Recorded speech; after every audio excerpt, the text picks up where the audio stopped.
Well,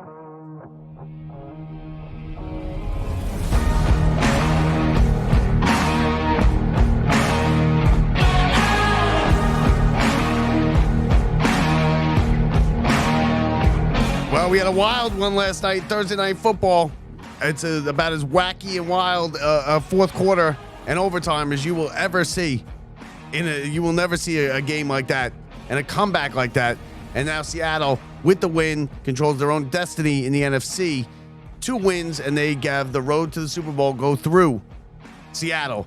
But let's not anoint Seattle yet. I'm certainly not anointing Seattle yet because they're not easy. Is a long way to go in this whole thing in the NFC at the top. Seattle's got 2 games left. They got to win them both, probably. They got Carolina at Carolina next week. Going to be a tough game. Carolina's going to need that to get in. Then they got to go to San Francisco to close out the season, and that is going to be a tough game because San Francisco might be in the mix for the 1 seed still. So wild stuff going on in the very top of the NFC with Seattle and with the Rams and with the 49ers. And the bottom of the NFC playoff picture with Carolina and Tampa Bay is going to play a part in who gets the 1 seed and who has home field advantage. And listen, Seattle, because I say don't anoint them yet because Seattle couldn't score a touchdown last week. They got lucky. They hit 6 field goals. They won by a hair over Phillip Rivers and the Colts. And then last night, they had no business winning that game. That was the most unlikely, unbelievable comeback you'll probably ever see. Because could you imagine this? The Rams, Matthew Stafford threw for 457 yards, 3 touchdowns, no interceptions. Puka Nacua had 12 receptions, 225 yards, and 2 touchdowns. The Rams had a 30-14, 16-point lead with 13 minutes to go. They took that lead, and they still had that lead with under 10 minutes left in the fourth quarter. And they lost. And they lost. They had almost 600 yards of offense, and they lost to a quarterback and an offense that couldn't get anything going in the first half. They were terrible in the first half. Sam Darnold threw for what do you throw for? Sam Darnold threw for 225 yards and 2 picks. He didn't have a good game. I mean, everyone's all over Stafford.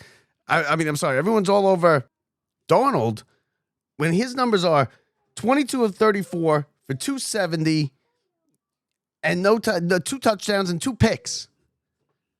Stafford is throwing for 457 yards, 3 touchdowns, no picks. They have a 2-touchdown, a 16-point lead with under 10 minutes to go in the fourth quarter, and they have the ball, and they lost the game. And they scored the first touchdown in overtime. Add that onto there, too. So they had a quarterback go for 457. They had a receiver go for 225 and 2 touchdowns. They had a 16-point lead and the ball with under 10 minutes to go in the fourth quarter. And they scored the first touchdown in overtime, even after blowing all that, and they still lost the game. Do you know how unlikely that is? You will never see that again. And they made some bad choices, okay? The Rams, they made some bad choices on the 2 drives that let Seattle get back into it. Now, the big play, obviously, was the punt return, that went 43 yards, and that turned the game around. You could feel the momentum shift. Just from sitting on your couch, you could feel the momentum shift. But still, even then, the likelihood of that comeback happening by Seattle and them winning the game is probably 3% or 5% at most. I mean, it's just crazy. The Rams have a long drive that goes from the end of the third quarter into the fourth quarter. With 13:36 left in the fourth quarter, they score a touchdown to make it 30-14, 16-point lead. Now you're in real good shape here. You're in real good shape. 13 minutes left. Okay, they can still come back. So now they kick it off to Seattle. Sam Darnold has himself a decent drive. He goes 8 plays, 4 minutes, 54 yards, gets them down to the 11-yard line. Gets them down to the 6-yard line, ready to go into the end zone. and he throws a pick. And that's it. It's over. So now it's 30-14. There is 9 minutes and 48 seconds left. The Rams have the ball, and it's over. They're going to figure they're going to run it, get a first down or two, bleed off 5 minutes of the clock, then punt it back, and it's over. The game's over. Nobody's coming back from that. But here's where the Rams screwed up now. They go 3 and out. Not only do they go 3 and out, there's 2 incomplete passes. I get it. Your quarterback is having a monster game. But if you just ran the ball into the line 3 times and then punted it, they would have taken off 2.5 minutes of the clock. Instead, they take only 1 minute and 36 seconds. They punt it away, and Seattle returns the punt for a touchdown. Huge play, 43 yards. Now it's 30-20. Still a long shot because they still need to get this 2-point conversion. They still need another touchdown and another 2-point conversion. And there's only 8 minutes and 18 seconds left on the clock. So it's still, the Rams are still in good shape. They get the 2-point conversion. Now it's 30-22. It's a 1-possession game. They're down 8. And there's 8 minutes and change left. They kick it off to the Rams. The Rams go 3 and out again. Run a completed pass for 3 yards. Incomplete. Again, they take only 1 minute and 1 second off the clock. They had 2 drives with a 2-touchdown, with a 2-score lead, and then with a 1-score lead. And they took a total of 2 minutes and 37 seconds off the clock on 2 drives. You should be able to bleed 5 or 6 minutes off the clock. They took 2.5 minutes off the clock. Now they got to punt it back with 7:02 to go. And now it's starting to get, okay, now it's getting a little hairy. Because now Seattle's got plenty of time, more than enough. 7 minutes is a lifetime. It takes the Seahawks 2 plays.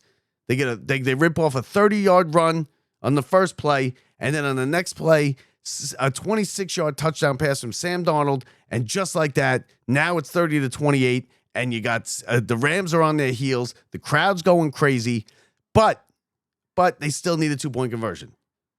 And you're still in the driver's seat here if you're the Rams. You're still okay. Most they can do is tie it, but they need the 2-point conversion. Likelihood of getting 2-point conversions is not great. They go for the 2-point conversion. Darnold throws a swing pass out to the left, incomplete. The ball hits the ground. It rolls over the goal line.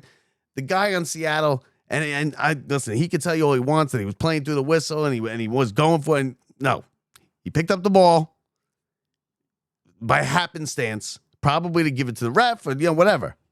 Picked up the ball, happened to be over the goal line.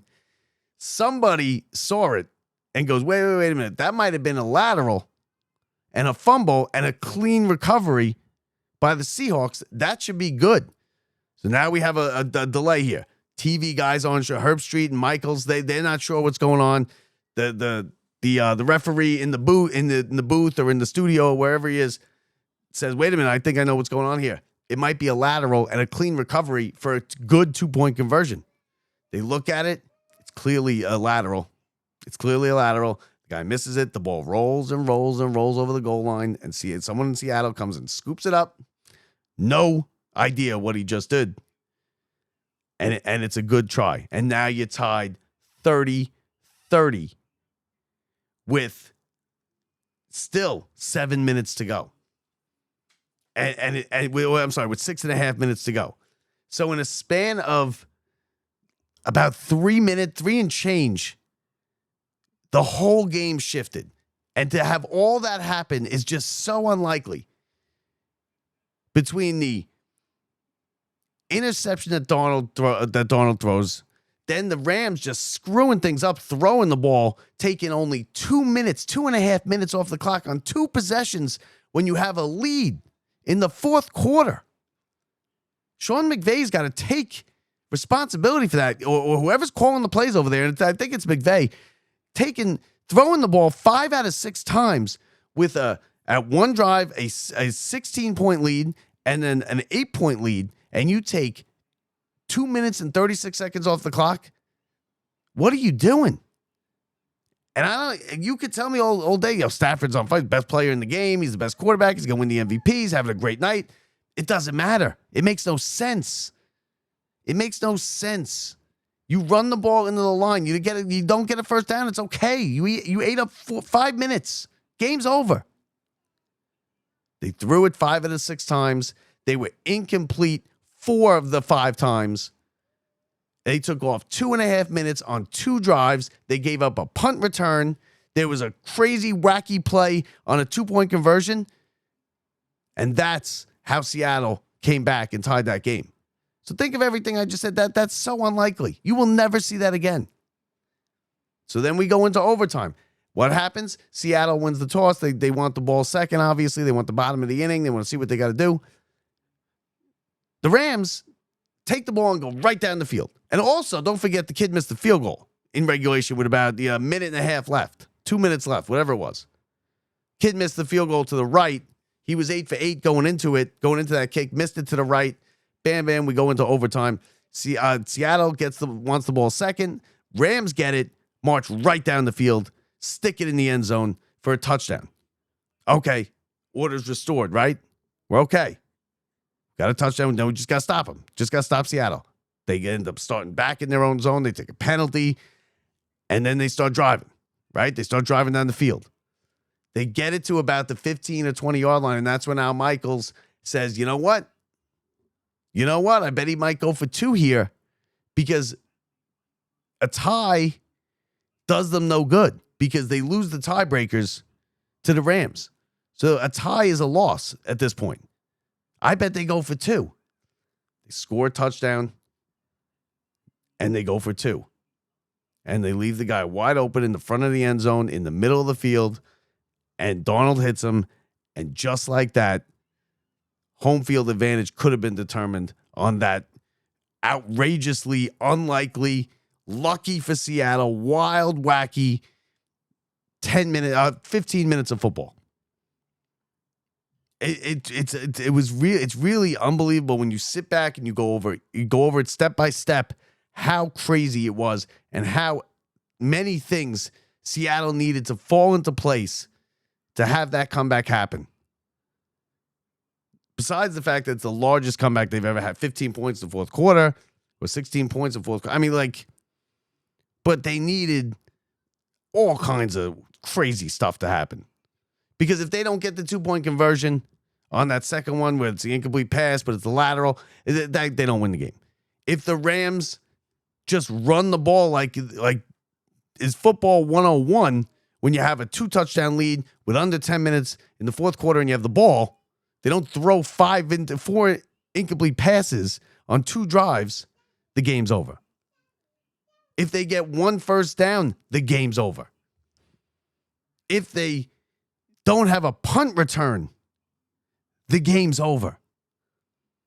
It was just the universe came together for the Seahawks last night, and they are now in control of their own destiny. But like I said, don't anoint them yet because they got Carolina next week, and then they got San Francisco. The Rams, much easier, 2 games. In Atlanta, Monday night, and then home to Arizona to finish off the season. Much easier. And by the way, the Rams were the much better team last night. Matthew Stafford was the much better quarterback. The offense was clicking on all cylinders. Nacua is a great receiver.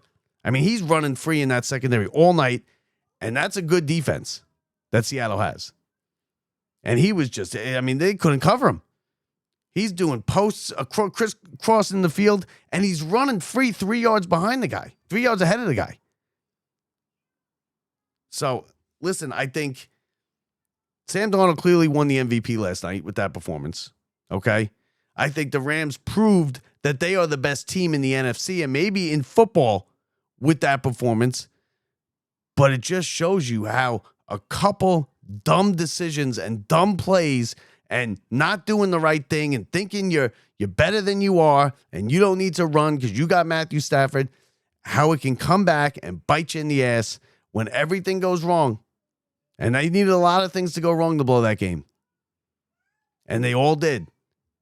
And now they need help to get they could be the 7th, they could be the 6th seed. They could go from the number 1 seed to the 6th seed. I mean, they might be playing in Tampa or in Carolina on the road in the first week of the playoffs against a team that won 8 games. So, I mean, crazy stuff. Definitely probably the most entertaining Thursday night football game we've had. People were saying, was it the best? They were saying before the game, was it the best? I think it was probably the best matchup, right? With the most on the line. You had possible, the winner's going to control their destiny for the 1 seed in home field, and you had 2 11-win teams and a divisional matchup. Clearly a high-profile, matchup. The quarterbacks. And Sam Darnold, listen, Sam Darnold, the Seahawks did not look like, the Seahawks have not looked like a number 1 seed the last couple weeks. Because last week, they couldn't put it in the end zone to save their life. They needed their kicker to bail them out with 6 field goals just to beat Old Man Rivers and the Colts. And then this week, you needed miracles to happen. Otherwise, they were going to get blown out because they were getting run out of their own building in a big game in the fourth quarter. People were leaving that game. People left and missed the comeback. So just crazy, crazy stuff as we start week number 16 in the NFL. Big games abound all over the place this week. The playoff picture is gonna come. It's coming into kind of form, but there's a lot of jockeying to do inside the teams that are going to the playoffs. A couple of the key games this week: Pats, Ravens in Baltimore. Now that's not going to be easy for the Pats. They're coming off blowing the big lead to Buffalo. And Buffalo's got Cleveland. So a trip up by the Patriots, Buffalo beats Cleveland, and all of a sudden you got the AFC East is thrown right back into the mix. Pittsburgh is in Detroit. Not going to be an easy game. Detroit's hanging on by a thread, but they're still hanging on. Same goes for the Cowboys. Cowboys have a long way to go. They got to win. They need the Eagles to lose. They got to win the division. And it's going to be hard. But step 1 happens this week if they could get a win. So, I mean, the Patriots are sitting there in the 2 seed too. You could have the Rams go all the way down to the 6. You could have the Patriots go down to the 6 or the 7. I mean, it's wild stuff. You could have an 8-win Tampa team or an 8-win Carolina team hosting a 12 or 13 win San Francisco team, Seattle team, or the Rams. And you get that every once in a while. It always seems to be the South, right? It always seems to be Tampa or one of those South or Atlanta or something that has the 8-8 record or the 9-7 record or the 9-8 record, whatever it is now, hosting a playoff game against like a 13-win team, and they usually end up winning. So listen. Wild stuff, wild stuff. A lot to do this weekend. A lot's going to be sorted out this weekend. There's still only 3 teams that have clinched: the Rams, the Broncos, the Seahawks. A lot of work to do in the NFL here in these last 3 weeks. Join Brett and myself this Sunday, 11 o'clock, as we will take you around the league for the pregame show, getting you ready for kickoff. The best pregame show on the internet, Locked Up Sports. Don't forget, rate, review, and subscribe. Every little bit helps. If you're on the podcast end, you like listening to the show, we're fine. We love it. Leave us a review on Apple Podcasts, Spotify, wherever you listen. And hit the subscribe button here on YouTube if you're watching. And make sure you subscribe to our channel so you never miss a video. That does it for us. A lot of work to do for the NFL. Thanks for watching, everybody. Thanks for listening. I'm Bob Walters from the Brian Gunzel Studios.